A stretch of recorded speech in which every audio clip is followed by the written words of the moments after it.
in afternoon projects, we always deal with circulations, journey maps, and a lot of times, some projects, like for instance the OCBC one in Lisma, we are always looking at a very long, non-linear journey maps. And then in this case, we decided to create the similar kind of non-linear journeys within the office, where you can kind of interconnect from spaces, and how you enter its space can be planned according to who is using the rooms and whether you can go through that space or not.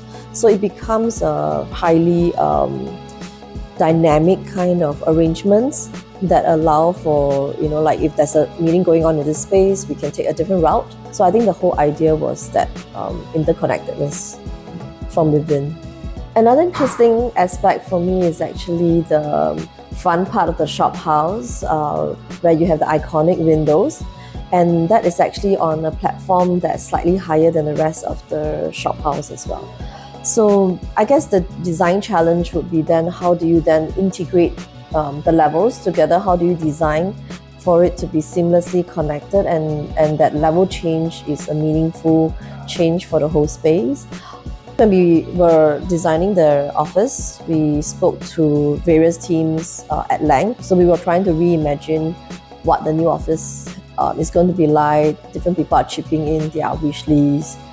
So instead of war rooms, we can create open spaces that people can gather and use them for different kind of very close-knitted target discussions or projects. The idea is that a lot of these are created specifically because we understood what it was like to run an office.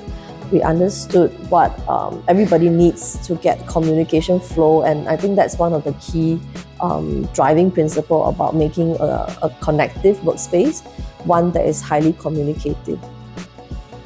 And also the other aspect that we have, when we move from a much bigger space to a much smaller ones, we have to ask ourselves, what are the things that we want to trade off? What are the things that we can give up? How do we do the same thing with lesser space? So it's always the constant questions that we are being asked, whether it's for residential clients or even for commercial clients, because rental is so high, the real estate cost is going up. Can we do more for less, with less?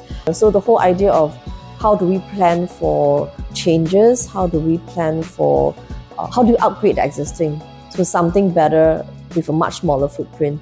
So these are things that I think we had that intention to execute it in this way, and it's looking good coming together. And I'm so looking forward to when would our next, or rather first barbecue in the new office be like, yeah.